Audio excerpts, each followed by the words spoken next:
Hello everyone.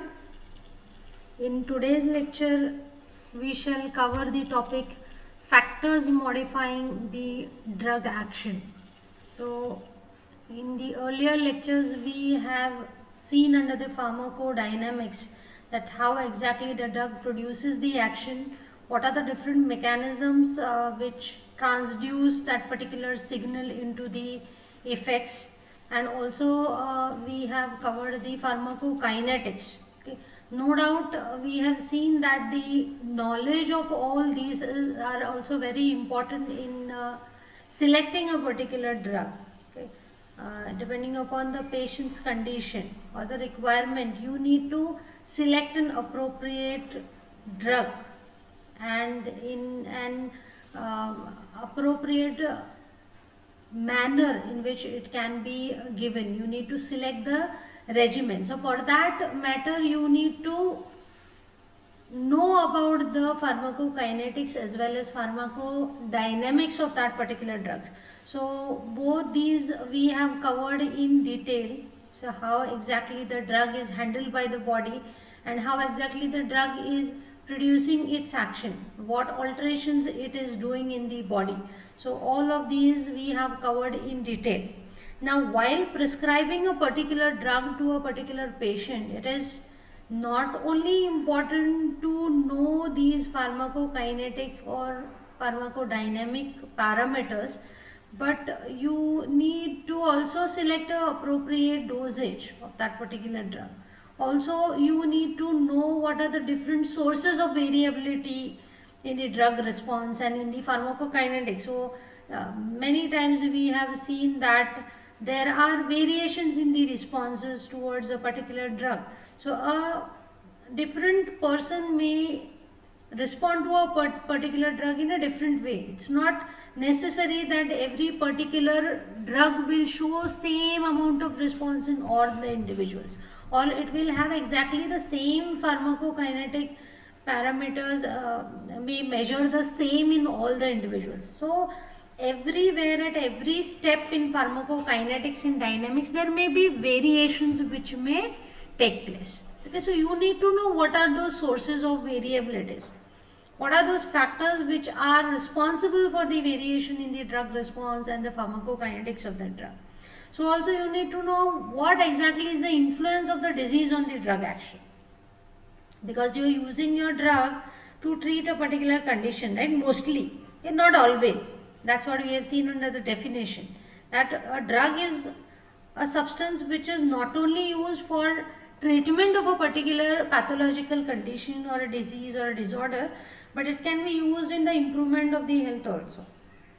Okay, or some other diagnostic purposes also. So apart from the disease, they are used for other purposes also. But when you are using this drug for the treatment of some disease, so in that pathology of pathophysiology of that disease, your normal body physiology is disturbed, right? So that disease, in what way it is altering your drug action, that is also important. You need to study how exactly the disease may alter your drug action.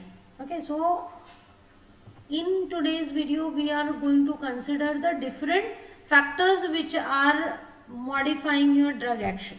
Now, as we have seen that there can be variations in the responses which is produced by a particular drug. Okay. Now this type of variation, it may be seen, variation towards the response which is seen in a particular individual at the same dose. When you are prescribing same dose of your drug, there may be differences in the, or there may be variations in the responses between different individuals. That is, from person to person it may vary. There may be inter-individual variations, or sometimes these variations may also be seen in the same patient at different times. Supposing now if the patient is consuming the same tablet daily, okay, so now the tablet which that person is consuming today and the tablet which the person is consuming tomorrow, both the tablets are same, the dose is same, everything is the same. But it's not necessary that the pharmacokinetic parameters which are seen, so they may not be same in every individual on every day. So there may be variations within the same individual also, when the person takes that particular dosage form repeatedly. Maybe it is the same dose which the person is consuming, but there may be variations in the same person also. Okay, so inter-individual variations may be there. From person to person, the drug response may vary, or within the same person also the response of the drug may vary. It may show variations. Why such variations are produced? What is the reason because of which these differences are seen? Why this variation in the responses are seen? Maybe among different individuals or within the same individual also sometimes variations may be seen. So there are a few reasons because of which these variations may be seen. The first reason is that the individuals may differ in pharmacokinetic handling of the drug. Okay. So pharmacokinetic means what? How your body is handling your drug, right? How it makes the movement. So there may be differences in the pharmacokinetics, right, from person to person. So your drug may attain different plasma concentrations or different concentration at the site of action. Your drug may differ in the concentration. Now obviously, as we have seen, dose response relationship. So as your dose is varying, plasma concentration varies, and depending upon the plasma concentration the response will vary, right? We have seen as you increase the plasma concentration the response also go on increasing, right, in at a particular level, okay, up to a particular level.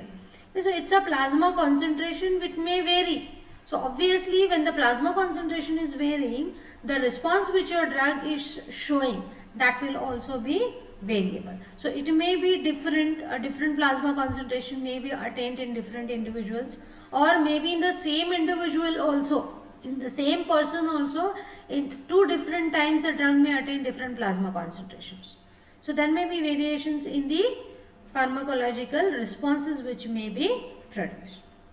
Then the next response for variation is the variation in number or the state of receptors, or the coupling protein, or some other components which are a part of the response effectuation, the transducer mechanisms we have seen. So it's not merely the binding of your receptor with the drug which will show the action, right? Further, some conformational changes should take place, some processes will take place, some pathways are involved. We have seen the different types of receptors, how the signal is exactly carried to that particular effector. So there are some enzymes which are stimulated, there are some coupling proteins which are involved over there in case of GPCR, some enzymes are there, okay, or maybe the number of receptors, that is also dynamic, as we have seen under the receptor regulation, right? So there may be down regulation, up regulation, desensitization.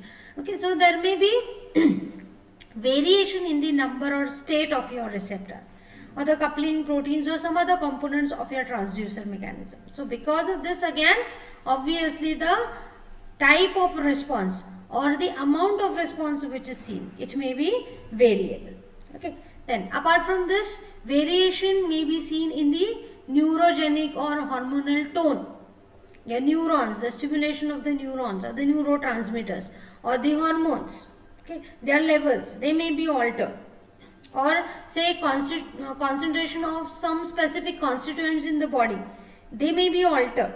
So because of this, again, the drug action may be variable. Say for example, atropine tachycardia, atropine induces the tachycardia, but that depends upon the vagal tone.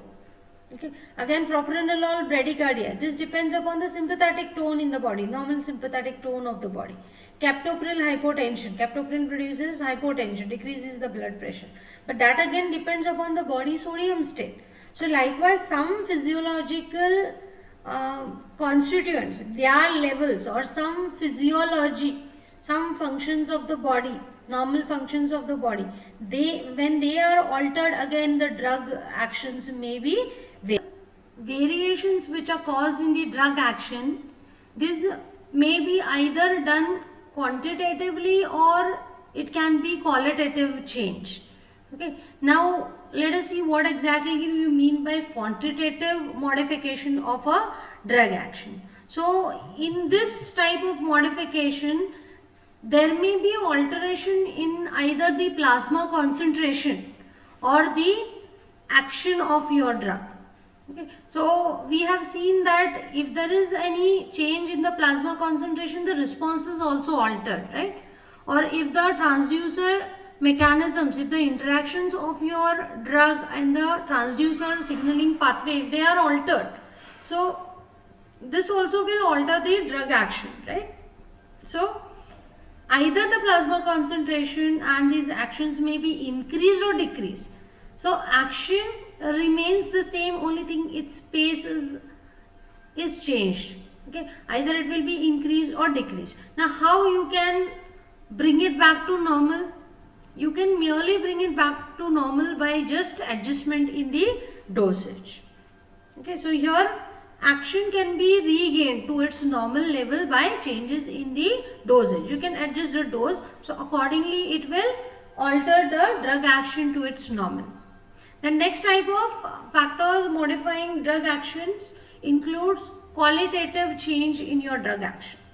So here totally the type of response is altered. So some different kind of effect will be produced. Say for example, certain drugs may produce drug allergy as the certain side effects, okay, or idiosyncrasy, means there is peculiar type of response towards a drug by certain individuals which is not characteristic to everyone. Okay, so this type of alterations in your drug action may be less common. Okay, these are quite rarely occurring type of modification of the drug action, that is changes in the qualitative effects of your drug. So some other type of effects may be seen, but in this type of alteration you just cannot bring back the action to normal just by altering the dose. You may have to sometime stop the treatment of that particular drug, or you may have to give some other drug in place of that particular drug which is causing the qualitative changes in your drug action. Okay, so these are the two types into which you can divide your factors modifying drug action. Now coming to the actual factors which are modifying the drug action. So the first one is the body size. Now body size is variable, right? So all the individuals are not of the same build, right? So some people will be very much lean, some may be obese, okay, so some are intermediate. So likewise the body size may be variable. So accordingly the physiological processes may also be variable, right? So this particular factor, that is body size, it influences the concentration of the drug which is attained at site of action. So obviously when the concentration may be altered from person to person because of the changes in body size, so obviously the response which is produced in that particular individual also will be variable, right? Now generally the average adult dose which is prescribed, it is actually the dose which is calculated based on the individual of medium build, but it's not necessary that everyone will have the same body size, right? So some people who are exceptionally obese or exceptionally lean, okay, or for small children, obviously their body size is smaller.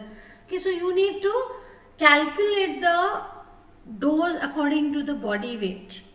Okay. Now how can you calculate that dose according to change in the body weight? Okay, obviously the weight, the body size changes, the weight will be variable, right, from person to person. So how you can calculate the dose for that particular individual? So it can be calculated by this particular formula: body weight in kg of that particular person in whom you want to prescribe your drug divided by 70 multiplied by average adult dose. Okay, this is the formula how you can alter your dose according to the body size of that particular person. But it is said that more than the body weight, body surface area, it gives more accurate basis for the calculation of the dose according to the body size, because body surface area, it parallels to the variations in the total body water or extracellular fluid volume or the metabolic activity in that particular person. So it can be reflected better by the body surface area. So usually this particular formula is better to alter the dose as per the requirement. You can substitute the body surface area of that particular person in meter squares divided by 1.7 multiplied by average adult dose. Okay. Now body surface area, it can be calculated by Dubas formula. It's given by body weight raised to 0.425 multiplied by height of that particular person in centimeters raised to 0.725 multiplied by 0.007184. So whatever answer you get from this, it will be the body surface area of that particular person, so that you can substitute over here and calculate the individual dose. Then the next factor is the age. Okay. Now age, depending upon the age also you can calculate the dose. Okay. So the person which is taking that particular medication may be of any age, right? So you may sometimes have to prescribe the drug in the small children. Now in case of adults, fine, it's a dose which is meant for the adults. Okay. But what about the small children? You may have to calculate the dose as per their age. Okay, because you cannot give the adult dose to the small children. Okay, small children are not same as that of the adults. Okay, so you have to calculate. Now there are certain formulas which have been put forth. Okay, Young's formula to calculate a child dose. It is given by age divided by age plus 12 multiplied by adult dose. Or Dilling's formula also can be used. Child dose is equal to age divided by 20 multiplied by adult dose. So this is how you can calculate the dose for a child, small children. You cannot prescribe adult dose to the smaller children. But merely calculating the dose may not be sufficient in all the situations, because infants or the small children, these are not small adults, right? You have to give the consideration to the physiological differences also from the adults. So there are a lot of physiological differences in the small children or infants, just newborn babies.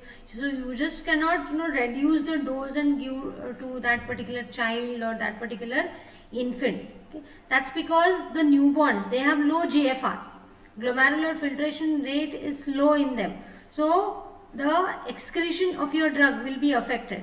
Even the tubular transport, tubular secretion, reabsorption, these processes are also immature.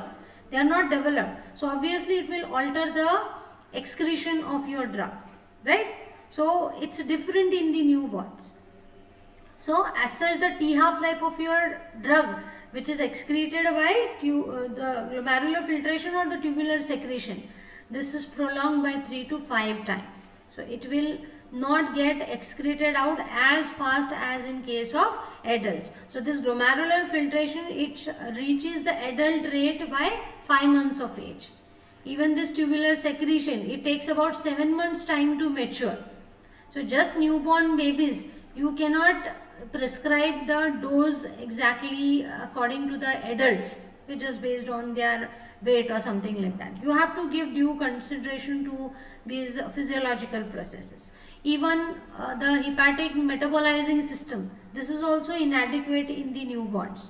So chloramphenicol, it can precipitate grey baby syndrome if it is given to the newborns. Okay, so it should not be given because the metabolic enzymes may not be developed in the newborns. Even the blood-brain barrier is also more permeable. So certain drugs may attain higher concentration in the CNS. Okay. So in the small babies, the accumulation of the bilirubin, unconjugated bilirubin, it may result in kernicterus. Okay, so their blood-brain barrier, it is quite permeable to the drug. So it's not advisable to give any kind of drug in the small children. So any drug which is given, it can easily gain access to their CNS. So also the drug absorption, this may also be altered in the infants because of the changes in the gastric acidity. It's lower. Okay, gastric acidity is lower. or there is slower intestinal transit, the movement of the contents from your stomach towards the large intestine, it is slow to take place. Okay, so it's slower as compared to the little bit grown up children or the adults. Okay, so you need to be very careful while prescribing the drug to the infants. So it takes around about 1 year's time for the metabolic processes to reach their normal. Elderly patients, this is again an important concern. So just like pediatric prescribing, there is prescribing in the small children. Okay, prescribing in the elderly also is to be considered. Okay, you just cannot prescribe any drug to the elderly, or you cannot just prescribe it in the normal adult dose to the elderly patients. Okay, of course they are adults, but they are aged. Of course it produces some decline in certain processes in the body. Okay, in case of elderly, renal function, it progressively declines. That is GFR rate, if you consider. Okay, it is 75% at 50 years of age. Further it will decline to 50% at the age of 75 years. Okay, so as the age progresses, the GFR also is going on reducing. So obviously the excretion of your drug is altered, it will be reduced. Okay, so drug dose needs to be reduced in this particular situation. Okay. There is also reduction in the hepatic microsomal drug metabolizing activity. Also the liver blood flow also may be reduced. So again the metabolism of certain drugs will be affected. So certain drugs may not be metabolized. Okay. So due to this lower clearance plus metabolic clearance, okay, lower metabolic clearance, metabolism is also slow in the elderly. So both these processes of excretion as well as metabolism, these are slowed down in the elderly. So elimination of the drug may not take place appropriately. So as a result of that, on multiple intake of the dosage form, your drug may start accumulating and it may develop cumulative toxicity when you are prescribing certain drugs for a long period of time. So you should be very careful while prescribing in the elderlies.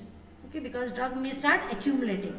So also the absorption is slower due to reduced GI motility. Okay, or the blood flowing to the intestines may also be low. Again, the plasma protein binding, this may also be less due to lower levels of the albumins. Also there may be increase or decrease in the distribution of certain drugs, okay, such as lipophilic or hydrophilic drugs. Okay, so distribution may also be altered after a particular age. On the contrary, the elderly may also be on multiple drug therapy. Okay. Obviously some physiological changes are there which will in turn affect the kinetics of that particular drug. Plus in case of elderly, that particular person may be taking multiple types of drugs, right? Maybe that person is suffering from hypertension, diabetes, arthritis. So the person may be taking different medications at a time, right? So which increases the risk of interactions. Okay, so one drug may alter the action of another drug is what we have seen, right? Synergism may take place, antagonism may take place, interactions may take place at any level, pharmacokinetic level, pharmacodynamic level. So it can be quite dangerous sometimes in certain individuals. Probably if the drug is accumulating, it may start producing the toxic effects, or sometimes the drug may not show effectiveness also. Okay, so elderlies, again you should be very careful while prescribing, because altogether there may be higher incidences of adverse drug reactions in such individuals, okay, elderly persons. Then the next factor is sex or gender. Okay, when you prescribing the drug in females or males, okay, it may also affect the drug action, okay, because generally females, they have smaller body size. Okay, so we have seen that smaller body size means they require doses in a lower range, okay, usually. So the body size of the females is smaller as compared to males, so smaller doses of the drug may be required. Again, their mental state is different. Okay, so subjective effects may be shown on the drug action. Also, you may have to give consideration to menstruation or pregnancy or lactation, right? There may be several types of hormonal changes. There may be several physiological changes may take place. Again, during pregnancy, certain drugs may affect the fetus which is growing in the mother's womb. So you should be careful. Any drug cannot be prescribed to the females. So again, even in case of pregnancy, there may be some physiological alterations also which might have taken place, specifically in the third trimester, last 3 months. There are a lot of changes, physiological changes which may take place, because of which the drug disposition may be altered. Say for example, the GI motility is reduced. Okay? So obviously the absorption of the drug may be altered, it may be decreased. Plasma and the ECF volume, it expands. So the volume of distribution of certain drugs may increase. Again, there may be changes in the levels in the plasma proteins. We have seen that mostly the drugs get bound to the plasma proteins, right? Acidic drugs bind to albumin, basic drugs bind to alpha-1 acid glycoproteins, right? So during pregnancy, the levels of albumin fall. So what will happen? Binding site for the acidic drug will not be available, right? So much of the acidic drug will remain in the unbound fraction. Whereas what is happening in case of alpha-1 acid glycoprotein to which basic drug binds, their levels have increased. So there will be more of binding of basic drugs which will take place, plasma protein binding, and thus less of it will be available in the free form or the unbound form. And we have seen that only the free form drug is available for the action, right? Even for the metabolism and the excretion also. So it will alter the drug action. Okay. Then another alteration is renal blood flow. It is increased markedly during pregnancy. So what will happen to the polar drugs? They will be eliminated at a faster rate. Okay. Because of the increase in the blood flow, it will get filtered out, and polar drugs, they do not get reabsorbed. So they will be excreted out at a faster rate. Even hepatic microsomal enzymes, they undergo induction.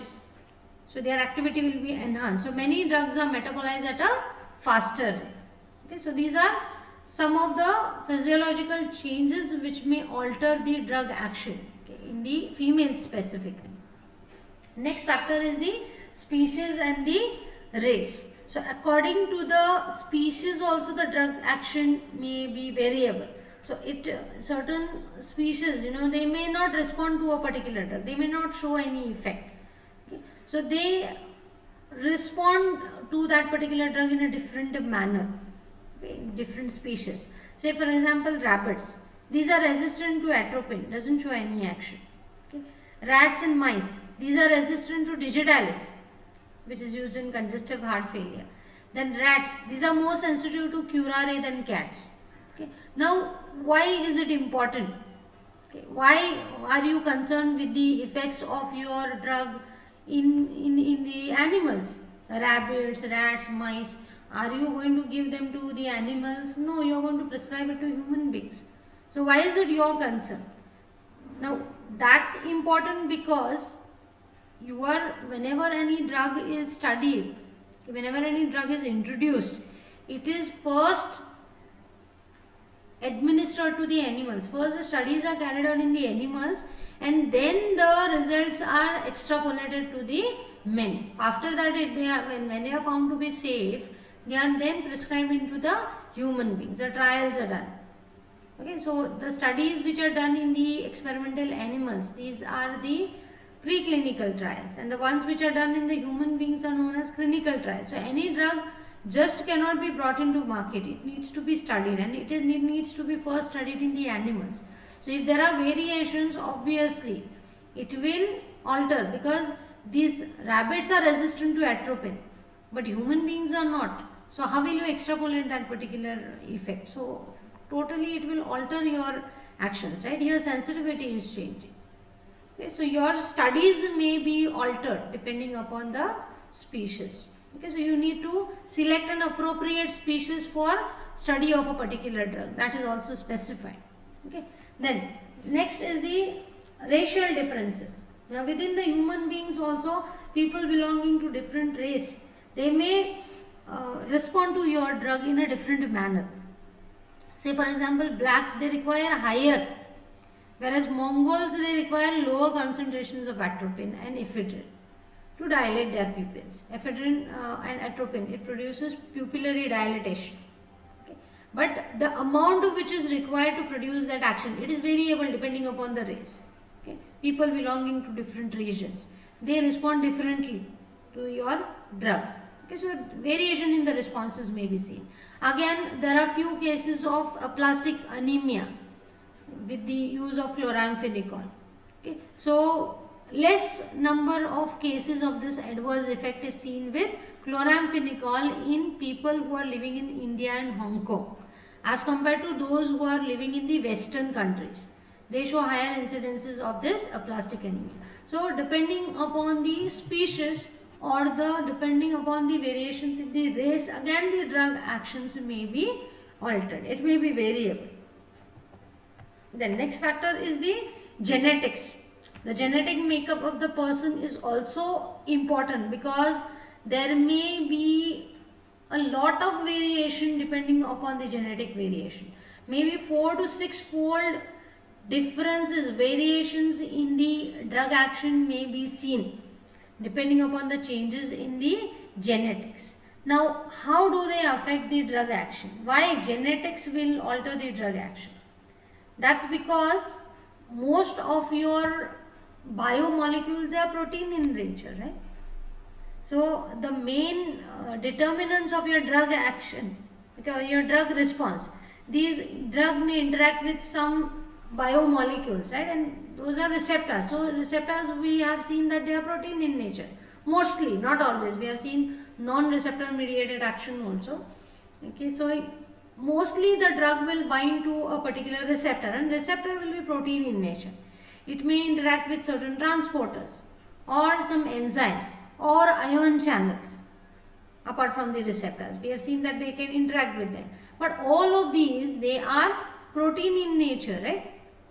Even they are couplers, G proteins. They are protein in nature, right? Even the effectors on which your drug produce the actions, they also involve proteins, right? So everywhere proteins are involved. The protein synthesis, who directs the protein synthesis? They are the genes, right, which are present in the human beings. So any genetic alterations will alter all of these with which your drug may be altering or whose function your drug may be altering. So if there is alteration in your genes, there will be alterations in the proteins. So obviously there will be alteration in the drug response. Okay. Now this genetic variability in your drug action, it may be either due to single gene mutation, mutations may take place, right? So there may be alterations in your structure of your genes. It's the base pairs which are involved over here. So they may be altered, mutations, changes, one may be replaced with another one. So mutations may take place. So either it may be single gene which is affected or it may be polygenic. Number of genes may be altered. So according to what type of genetic variation has taken place, accordingly that particular response may be altered. Okay, so your drug may not be able to respond sometimes, or it may show greater response or it may show less response in such individuals. Okay, so now these type of gene polymorphisms, if it occurs as a single base pair, when it is replaced by another one, and if it is found in more than 1% of the population, it is said to be single nucleotide polymorphism. There is alteration in your gene, so that is known as polymorphism. So a particular gene may be existing in some other form.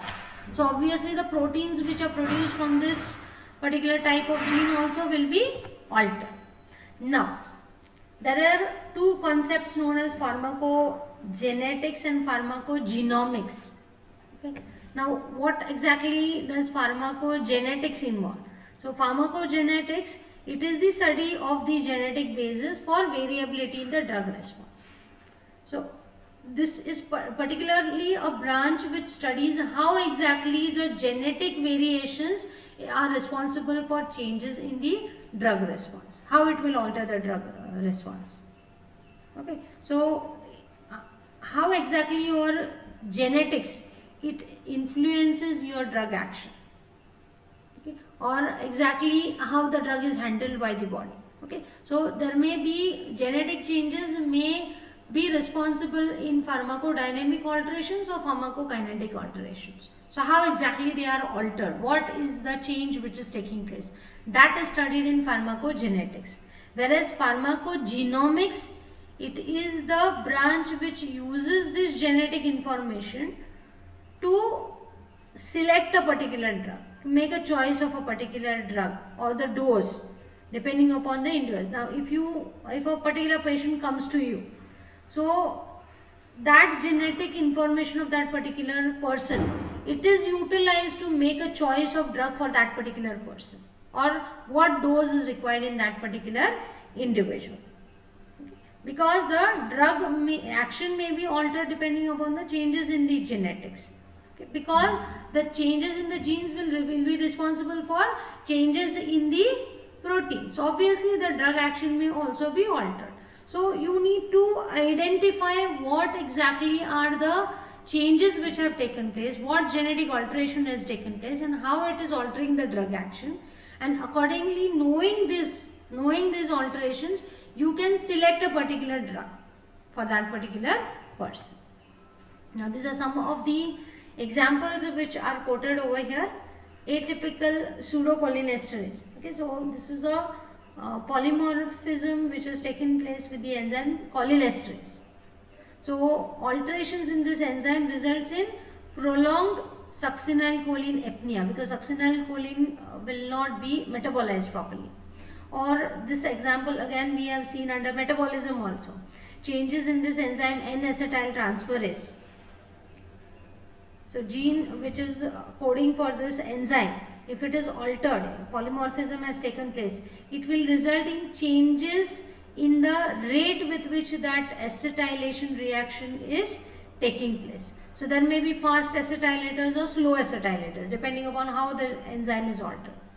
Or there may be sometimes overexpression of certain transporters. There may be increase in the synthesis or decrease in the synthesis of certain transporters. So in this case PGP, it is overexpressed. Okay, so more number of PGPs are inserted in the membranes. Now PGP is a type of transporter which moves the drug out of the cell. Okay, so here overexpression of PGP, it is resulting in the tumor resistant. In case of cancer chemotherapy, when you are administering the drug, it enters the cell but it is removed out by this particular transporter. It is pumped out by this particular transporter. So your drug may not be effectively killing that tumor cell. Okay, so these are some of the examples of alterations in the genetics which are responsible for alteration in the drug action. Then the next particular factor which is modifying your drug action is the route of administration. Okay, now under route of administration also we have seen that the rate with which the drug is getting absorbed may be altered. Okay, or some other factors may also be altering the drug entry into your body. Okay, so obviously when the absorption is affected, the speed and the intensity of the drug response also will be altered. Take a case of oral and parenteral route. Parenteral route, it can be used in case of emergency because it shows more rapid action and you know that 100% of your drug will be in your systemic circulation. So action is more pronounced and more predictable. Whereas in case of oral route, there are several factors, right? Absorption may not be appropriate. Entire drug may not get absorbed. Bioavailability, how much of drug is exactly entering your systemic circulation, with what rate it is entering. So oral route, obviously the entry is slowed down. 100% is not absorbed. Okay, so drug action is slower. It cannot be used in case of emergencies. Okay, so your route of administration may also alter the drug action, the intensity of your drug action or the rate at which the effect is produced. Okay, onset of action may be slow in case of other routes, whereas in case of parenteral it is faster, immediate action is seen, right? Okay, apart from that, depending upon in the variations in the route of administration, the drug may act differently. Totally the use of the drug may also be changed. Same drug when it is used by different routes. Say for example magnesium sulfate. When it is given by oral route, it results in purgation. Okay. Watery stools are passed. Okay. It is basically used for evacuation of the bowels. Then when it is applied to sprained joints, swelling is decreased by magnesium sulfate. Whereas when it is given by IV route, it produces CNS, depression and hypotension. Okay, so your drug is same, but you are altering the route of administration. So according to the change in the route of administration, the uses also will be altered of that particular drug. Okay, altogether the actions or the effects which are produced by that particular drug can also be altered along with the speed and intensity of your drug action. And the next factor is the environmental factor and the time of administration. Okay. So several environmental factors or the time of administration may also alter the drug action. Say for example exposure to the insecticides or carcinogens or tobacco smoke or consumption of charcoal broiled meat. So all of these situations, they can induce a drug metabolism, right? So we have seen microsomal enzyme induction. So under that we have seen that all of these can induce those metabolic processes. That is, it can enhance that activity. So several drugs metabolism may be altered. Okay, when metabolism is altered, obviously the plasma concentration will be altered, right? Okay, so your drug levels may be altered, so action also will be altered. Then the type of diet which you can consume along with your drugs, or the time at which you are consuming your drug along with your food, or maybe after 1 hour of the food, what type of meals you are consuming. So that can also alter the drug absorption. Say for example, some types of food, they interfere with the absorption of the ampicillin. Ampicillin, it will not show effectiveness. It will not get absorbed appropriately. So plasma concentrations will be low, so obviously it will affect the action. Okay. But a fatty meal, it enhances the absorption of griseofulvin. Okay, so likewise the type of food may alter the drug action. Sometimes chelation may take place. Okay. Tetracyclines with the milk, it should not be consumed. Okay, or with the iron. Okay, so they will form complexes and it will not get absorbed. Okay. So consumption of the drug, okay, along with what you are consuming, that is also important. Apart from that, there may be certain subjective effects based upon at what time and in what environment you are consuming your drug. Say for example hypnotics, okay, those drugs which are meant to induce a sleep in those patients who are suffering from insomnia, in which there is lack of sleep. So such type of drugs, when they are taken at night in quiet and familiar surrounding, they work better. In case of corticosteroids which are taken in single morning dose, they cause less pituitary adrenal suppression. Okay. So environment and the time of administration may also affect the drug action. Then the next factor is the psychological factor. So efficacy of the drug may also be affected by patient's belief or attitude or expectation from that particular drug. Okay. Mainly it is important for centrally acting drugs. Now, say for example, a nervous or anxious patient, they require more general anesthetic. Now, under these psychological factors, there are two concepts. One is a placebo and the second one is the nocebo. Okay. Now, what is a placebo? A placebo exactly does not contain any active ingredient. So, it's an inert substance which is given in a grab of a medicine. So, here it will look just like same as your medication. But the active drug which is actually showing the therapeutic effect, that will not be present in that particular formulation. It will look like a tablet, but it will not contain any drug. Okay, so that is known as a placebo. Now this particular type of medication, it works by psychodynamic effect rather than the pharmacodynamic manner. Okay, all the drugs which we have seen so far, they act by certain interactions with the receptor. Some alterations may take place in biological process, right? But here drug is not present. It is not, there is no binding with any receptor or anything. But here it acts in the psychological manner. Okay, but it will produce responses which are equivalent to the active drug, though the active drug is absent over here. So some individuals, these quickly respond to such type of placebos. These are known as placebo reactors. Okay. Now what are the situations in which you are supposed to prescribe these placebos? So generally placebos may be used in two situations. First one is as a control device in case of clinical trials, where the drug, exactly in certain individuals may give false information, right? So in that case you don't give the active ingredient, but instead you give the placebo. So patient will not know that drug is not there. Okay, so you can give it as a control device.